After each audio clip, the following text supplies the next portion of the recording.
देशवासियों के उज्जवल भविष्य के लिए किए गए काम आज आप देख रहे हैं। 2014 के बाद देश के यशस्वी प्रधानमंत्री नरेंद्र मोदी जी ने राजनीतिक नेताओं को और पार्टियों को बदलने का काम अगर किसी ने किया है तो देश के यशस्वी प्रधानमंत्री नरेंद्र मोदी जी ने किया है। उन्होंने मजबूर कर दिया है राजनेताओं को बदलने के लिए, उन्होंने मजबूर कर दिया है राजनीतिक पार्टियों को बदलने के लिए।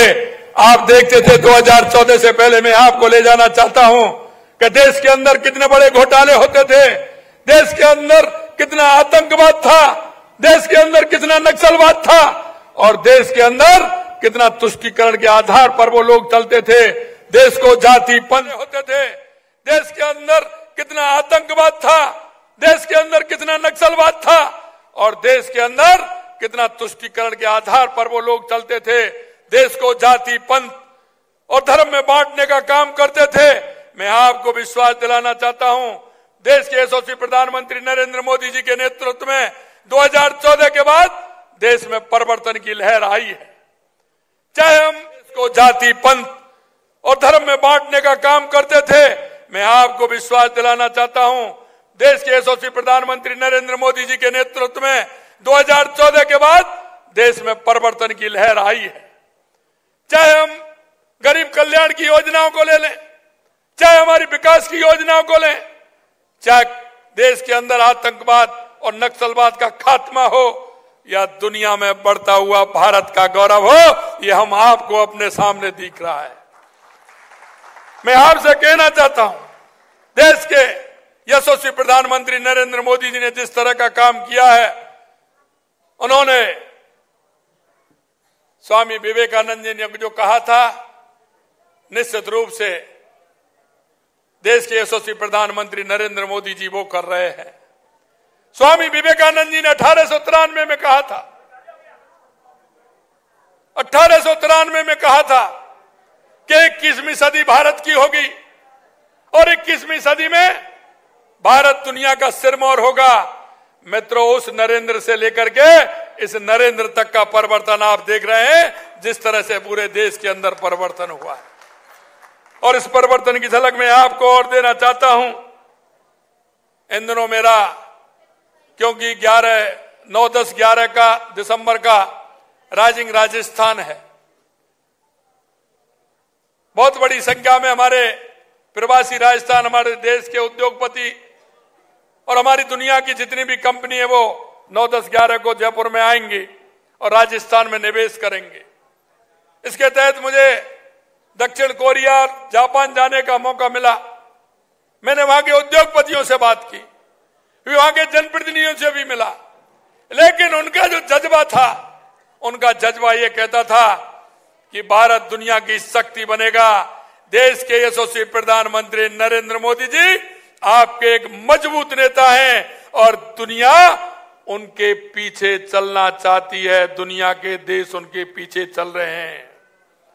जहां भी मैं गया, जापान के अंदर भी हमारे देश के यशस्वी प्रधानमंत्री नरेंद्र मोदी जी के नेतृत्व में उन्होंने कहा कि आपका देश आगे बढ़ रहा है और उन्होंने कहा कि हम राजस्थान आएंगे, राजस्थान में उद्योग भी लगाएंगे। और मैं आपको एक और बात कहना चाहता हूं कि जापान की एक कंपनी ने हमसे MOU किया है कि 5 साल में 15,000 युवाओं को नौकरी देने का काम वो जापान के अंदर भी करेगा, जापान के अंदर भी करेगा। इसलिए मैं कहना चाहता हूं कि आज हम इस अवसर पर उनके सपने को साकार करने की दिशा में अपने संकल्प और प्रयास दोहराते हैं। हम उन संकल्पों को पूरा की यात्रा में तेजी से कदम बढ़ाते हुए हमारे देश को 2047 तक एक विकसित भारत और विकसित राजस्थान बनाने की जो हमारी कल्पना है, उसको साकार करने के लिए हम आगे बढ़ रहे हैं। हमारा राष्ट्र समृद्ध हो, समृद्धशाली हो, हमारा भारत विकसित हो, हमारा राजस्थान विकसित हो, हम उसकी भूमिका में आगे बढ़ रहे हैं। आपने देखा होगा, देश के यशस्वी प्रधानमंत्री नरेंद्र मोदी जी ने 2 अक्टूबर 2014 को स्वच्छता का मिशन हाथ में लिया था और आप देख सकते हैं स्वच्छता के लिए आज हम सभी कितने उसके लिए उत्साहित हैं कि अगर हम थोड़ा सा कचरा भी डाल देंगे तो हमारा परिवार में छोटा बच्चा भी होगा, वो भी कहेगा कि आप कचरे को ठीक स्थान पर डालिए। निश्चित रूप से मैं कहना चाहता हूं, हम इसके काम के साथ साथ सामाजिक सरोकार के काम भी करते हैं। देश के यशस्वी प्रधानमंत्री जी 2014 में 2 अक्टूबर को स्वच्छता का काम हाथ में लिया। उसके बाद बेटी बचाओ बेटी पढ़ाओ, क्योंकि हमारा लिंग अनुपात कम हो रहा था, तो उन्होंने बेटी बचाओ बेटी पढ़ाओ का अभियान भी हाथ में लिया था। और अभी मैं आपसे कहना चाहता हूं, देश के यशस्वी प्रधानमंत्री नरेंद्र मोदी जी ने एक पेड़ मां के नाम का अभियान चलाया है। राजस्थान के अंदर हमने 7 करोड़ पौधे लगाने का अभियान लिया था हाथ में। हमने 7 करोड़ पौधे से ज्यादा लगाने का काम किया है। और मैं एक बात और आपसे कहना चाहता हूं, कई लोग तो ये कहते हैं कि मुरली वाले बंसी वाले को काम नहीं करता है, उनको चित्रों से काम थोड़ी चलता है। वो मुरली वाले को मानते ही नहीं है, लेकिन हम तो सनातनी हैं, इसलिए मुरली वाले को तो बहुत कुछ मानते हैं। और मैं आपसे इसलिए कहना चाह रहा हूं कि जब मन में कल्पना होती है, काम करने का जज्बा होता है, ईश्वर उसका ही साथ देता है। और हमने 7 करोड़ पौधे से ज्यादा लगाए और बंसी वाले की मेहरबानी हुई, 4 महीने वर्षा हुई और हमारे अधिकतर पौधे लग गए। इसके लिए भी मैं आप सभी को शुभकामनाएं देता हूं। और नहीं, पहले देखते थे 20% और 25% पौधा जीवित रहता था, लेकिन मैं कह सकता हूं, मैंने जब पूछा जितने भी पौधे लगाए हैं, अधिकतर पौधे सभी जिंदे हैं। मुझे बड़ी खुशी है कि हमारा जो अभियान था, देश के यशस्वी प्रधानमंत्री नरेंद्र मोदी जी ने एक पेड़ मां के नाम जो अभियान किया था, वो हमारा अभियान सफल हुआ है। यही नहीं, स्वच्छता के क्षेत्र में भी हमने जिस तरह से काम किया और इस अभियान में भी काम किया है। हमारी नमस्ते योजना, स्वच्छ भारत संकल्प पूरा करने में हमारे सफाई मित्रों का, जो लोग सफाई करते हैं, आपने देखा होगा देश हमारे प्रधानमंत्री जी ने जब कुंभ में 22 करोड़ लोग से ज्यादा आए थे इलाहाबाद के अंदर, तो आपने देखा होगा वो सीन, हमारे उन वाल्मीकि भाइयों के पैर धोने का काम हमारे देश के यशस्वी प्रधानमंत्री नरेंद्र मोदी जी ने किया था। और उन्होंने की ये प्रेरणा, उन्होंने कहा था कि जितने जन आए उनकी गंदगी साफ करने का, उनके पत्तल साफ करने का काम जिन हमारे भाई बहनों ने किया है, इससे बड़ा पुण्य का काम नहीं हो सकता। और उन भाई बहनों के पैर धोने का काम देश के यशस्वी प्रधानमंत्री नरेंद्र मोदी जी ने किया था। और आज आप देख रहे हैं उन्हीं भाई बहनों का सम्मान करने का काम, क्योंकि वो नीचे उतरते हैं, टैंक में जाते हैं, किसी घटना दुर्घटना नहीं हो जाए तो उनको ठीक तरह से उनको उनके जूते मिले, उनका हेलमेट मिले, उनको पहनने के कपड़े मिले, वो काम किट देने का भी काम किया है। और उनका बीमा कराने का भी काम देश के यशस्वी प्रधानमंत्री नरेंद्र मोदी जी ने किया है। सबसे पहले मैं ऐसे उन लोगों को, जो सफाई मित्रों को, मैं दिल की गहराइयों से उनको नमन करता हूं, उनका वंदन करता हूं, जो हमारे स्वच्छता के काम को वो जिस तरह से करते हैं, उनको भी मैं नमन करता हूं। इस योजना के अंतर्गत जिस तरह से हमने सभी सफाई मित्रों के स्वास्थ्य की देखभाल करते हुए नियमित उनकी स्वास्थ्य की जांच भी हो, चिकित्सा सुविधा भी हो और उनका बीमा कवरेज भी हो, ये काम भी हमारे देश के यशस्वी प्रधानमंत्री जी ने किया है। आज हमारी कई छोटी नगर निकाय की आपने देखा होगा, पूर्ववर्ती सरकार पंचायतों को निकाय बना के चली गई।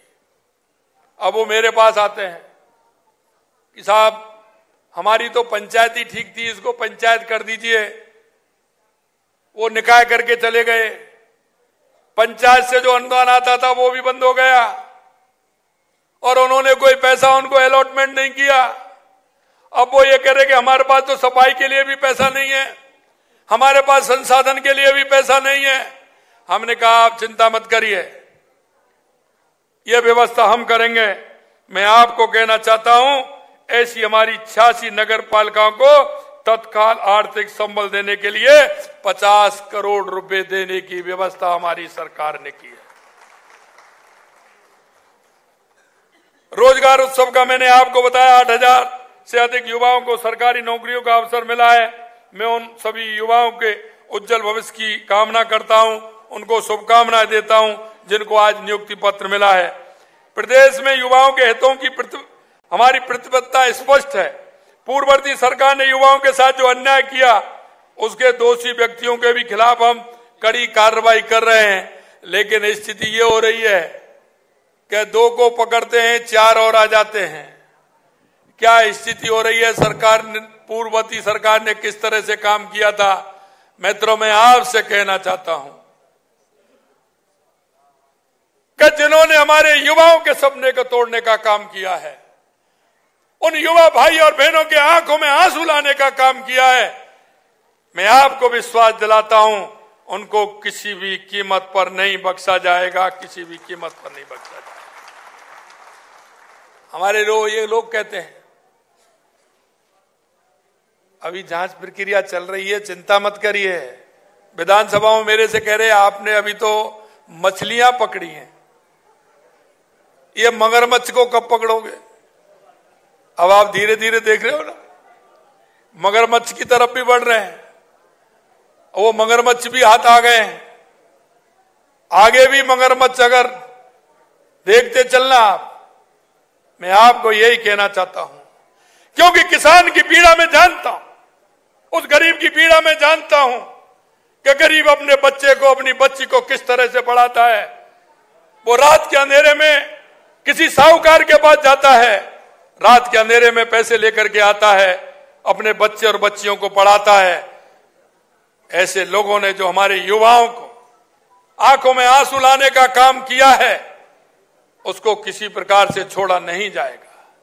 और एक और मैं विश्वास दिलाता हूं, युवाओं ने जो आशा और विश्वास इस सरकार पर हमारी पे की है, मैं आपको कहना चाहता हूं, आप निश्चिंत रहिए।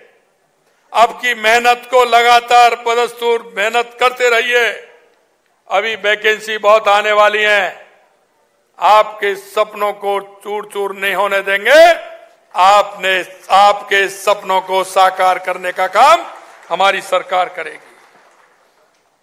हमारी सरकार ने रोजगार के अवसर को बढ़ाने के लिए, युवाओं को आत्मनिर्भर बनाने के लिए भी हम हर संभव प्रयास कर रहे हैं।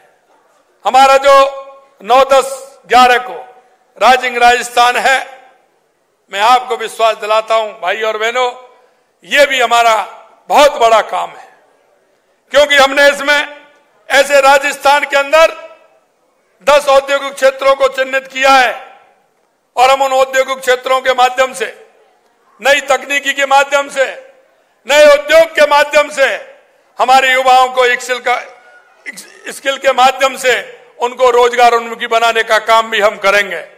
मैं कोरिया में गया था, मैंने वहां का स्किल देखा, प्राइमरी स्कूल में देखा, उच्च प्राथमिक स्कूल में भी देखा, हाई स्कूल में भी मैंने देखा। एक में 126 साल पुराने स्कूल में वहां गया, वहां के युवाओं की रुचि भी मैंने देखी। मैं आपसे इसलिए कहना चाहता हूं, युवा हमारे देश का कर्णधार है, युवा हमारे प्रदेश का कर्णधार है।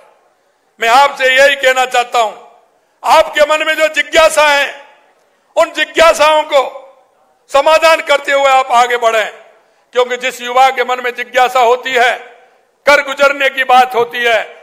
मैं आपसे यही कहना चाहता हूं मेरे भाइयों, सपने देखना चाहिए, लेकिन सपने रात वाले नहीं होने चाहिए, सपने सोने में नहीं आने चाहिए।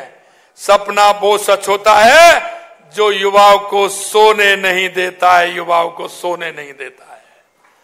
सपने देखिए, लेकिन सोते हुए सपने मत देखिए।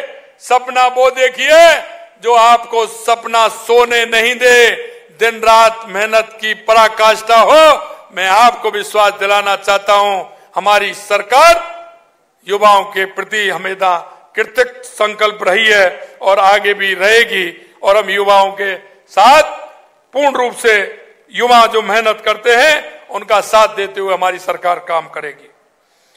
अगले 5 साल में हम सरकारी नौकरियों में हमने जो कहा है वो आपने देखा ही है, आगे हम उसको भी करेंगे। हम राइजिंग राजस्थान इन्वेस्टमेंट समिट का आयोजित कर रहे हैं, उसमें युवाओं की समृद्धि और विकास के लिए द्वार खोलेंगे। हमारे क्षेत्र में अगर उद्योग आएगा, मैं आपसे कहना चाहता हूं, अगर कोई भी उद्योग खुलता है, एक छोटा उद्योग खुलता है, उससे हमारे राज्य को कितना बड़ा लाभ होता है। एक छोटा उद्योग होता है, उसमें 50 लोग काम करते हैं, लेकिन मित्रों वो 50 नहीं होते हैं, क्योंकि वो जब वहां से आते हैं तो वो दुकान से सामान भी खरीदता है, उस पर गाड़ी होती है तो गाड़ी पंचर होती है तो पंचर वाले पे जुड़वाता है, डीजल हमारे पेट्रोल पंप से लेता है, टायर हमारे दुकान से डलवाता है, भोजन का सामान वो वहां से खरीदता है। कितना बड़ा रोजगार उस क्षेत्र में मिलता है। अगर जहां 1000, 2000, लाख, 10 लाख लोग काम करेंगे तो निश्चित रूप से हमारे राजस्थान की आर्थिक स्थिति मजबूत होगी। मैं हम युवाओं के सर्वांगीण विकास के लिए युवा नीति 2024 लेकर के हम आ रहे हैं। आगे आने वाले समय में युवाओं को स्किल के लिए, स्किल के प्रोत्साहन के लिए भी हम काम करने वाले हैं। और हम आगे युवाओं के लिए जो हमारी बाहर की कंट्री है उनमें जो भाषा बोली जाती है, क्योंकि ये मैंने अनुभव किया जब मैं कोरिया और जापान गया तो ट्रांसलेटर लेकर गया, वो उसको पहले वो बोले, फिर वो मेरे को समझाए, फिर मैं बोलूं, फिर वो उसको समझाए। हमने कहा ऐसा क्यों करना है भाई। हमने ये कहा कि राजस्थान के अंदर हम हर कंट्री का भाषाई विद्यालय खोलेंगे, या वो पूरी भाषाएं सीखें, जिससे हमारा युवा, जो स्वामी विवेकानंद जी ने कहा था कि उठो जागो और इस देश दुनिया में छा जाओ, वो समय आएगा हम वो विद्यालय भी खोल करके और हमारे उन विद्यालयों को भाषाई ज्ञान दे करके उनको दुनिया में भेजने का काम करेंगे। प्रधानमंत्री आवास योजना के अंतर्गत आपने देखा होगा 2016-17 में प्रधानमंत्री आवास ग्रामीण शुरू की थी, उसका फायदा प्रदेशवासियों को मिला है। और अभी मैं आपसे कहना चाहता हूं 2100 करोड़ से अधिक की लागत से 1,45,000 लाभार्थियों को आवास स्वीकृति पत्र एवं 31,000 लाभार्थियों को गृह प्रवेश कराने का काम किया जा रहा है। और आगे आने वाले समय में उन सभी लोगों को जिनके पास मकान नहीं है उनको भी आगे मकान मिलने वाला है। इसके अलावा हर परिवार में हर घर के साथ आवश्यक सुविधाएं भी मिले, इसके लिए विभिन्न योजनाओं के साथ समन्वय कर 9,48,000 परिवारों को पेयजल सुविधा, 15,34,000 परिवारों को बिजली एवं LPG कनेक्शन और 16,83,000 परिवारों को शौचालय उपलब्ध कराने का काम हमारी सरकार ने किया है। आपने देखा माँ वाउचर योजना के बारे में बताया, वो माँ वाउचर योजना हमने प्रारंभ की है। मैं अंत में आपसे इतना ही कहना चाहता हूं मेरे भाई और बहनों, जिस तरह के काम अगर मैं आपको इनको, क्योंकि आपने अभी देखा है स्लाइड में भी इतनी देर लग गई, अगर मैं बोलूंगा तो काफी समय लगेगा, लेकिन मैं आपसे इतना कहना चाहता हूं ये सभी कार्य राज्य की समग्र प्रगति को गति देने के लिए, प्रदेशवासियों को बेहतर जीवन की दिशा में ले जाने के लिए कार्य हो रहे हैं। आज का दिन हमारे सामूहिक संकल्प और प्रयासों का प्रतीक है। जिन कार्यों का शिलान्यास किया गया है उन्हें समय पर पूरा करने के लिए पूर्ण समर्पण और उत्साह के साथ काम करेंगे, जिससे राजस्थान के विकास की ये यात्रा एक नई ऊंचाइयों को छुएगी। आप सभी की समृद्धि की इस दिशा में ये कदम हमारी सरकार की निरंतर प्रतिबद्धता का प्रमाण होगा।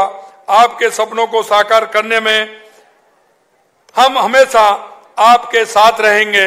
अंत में मैं आपसे इतना कहना चाहता हूं कि हम एक नागरिक होने के नाते हमारे कर्तव्य को भी हमें समझना होगा। मैं जितने भी BC के माध्यम से जुड़े हुए हैं और आप यहां जुड़े हुए हैं, मैं आपके माध्यम से निवेदन करना चाहता हूं कि हम राजस्थान के नागरिक होने के नाते हमारे भी कुछ कर्तव्य हैं, उन कर्तव्यों को ठीक प्रकार से हम पालना करें। और वो कर्तव्य ये है कि हमारी जिम्मेदारी को हम ठीक प्रकार से निभाएं। मैं उन युवा भाइयों से भी कहना चाहता हूं जिनको 8,000 से ज्यादा आज नियुक्ति पत्र मिला है। भाइयों, मैं इतना कहना चाहता हूं कि राष्ट्र के प्रति हमारा समर्पण, हमारा भाव और जिस काम के प्रति अगर हमारी समर्पणता रहेगी तो निश्चित रूप से आने वाला समय बहुत अच्छा होगा, राजस्थान खुशहाल होगा। मैं आपसे अंत में इतना कहना चाहता हूं, जिनको भी हमारे 8,000 भाई बहनों को नियुक्ति मिली है और हमारे सभी भाई बहनों को, कि एक बार आप मन में विचार कर लेना, क्योंकि आपने भी जिस तरह से मेहनत की है और आपको भी जिस तरह से आपके माता पिता ने शिक्षा दिलाई है, एक बार जो आपके पीछे जो छोटे भाई और बहन आ रहे हैं उनकी तरफ मुड़ करके देख लेना कि वो मेरी तरह आ रहे हैं। और मैं इसीलिए कह सकता हूं कि आप उस काम को कर सकते हो और व्यक्ति वही काम को कर सकता है जिस रास्ते से वो निकलता है। उस रास्ते में जो बाधाएं आती हैं वो जिंदगी भर उसके जहन में रहती हैं। इसलिए मैं बार बार कहता हूं कि हमारे किसान, हमारे मजदूर, हमारे वे कर्मचारी, उनके जो बेटे आते हैं, उनकी बेटियां आती हैं, उनका दर्द आप महसूस कर सकते हैं। मैं इतना ही कहना चाहता हूं कि 8 करोड़ राजस्थान की जनता ने जिस विश्वास के साथ हमारी सरकार को चुना है, हमारी सरकार प्रतिबद्ध है उस काम को करने के लिए। मैं इतना ही कहना चाहता हूं कि हमारी सरकार ने जो आपसे एक एक वायदा किया है और आपके मन में जो भाव है, आपके मन में जो आत्मीयता है, मैं इतना ही विश्वास दिलाता हूं, उस भाव और आत्मीय के साथ हमारी सरकार आपके प्रति हर काम के लिए कृत संकल्प है और उसी भाव के साथ हमारी सरकार काम करेगी। गजेंद्र जी ने ठीक कहा था कि आज का ये कार्यक्रम एक थोड़ा टेलर है। अभी आप देखते जाइए, राजस्थान प्रगति के पथ पर दौड़ेगा और 2047 तक विकसित राजस्थान, विकसित भारत की जो संकल्पना देश के यशस्वी प्रधानमंत्री नरेंद्र मोदी जी की है, हम उसको पूरा करेंगे। इसी आशा और विश्वास के साथ आप सभी को बहुत बहुत धन्यवाद। नमस्कार, जय हिंद, जय भारत, जय राज।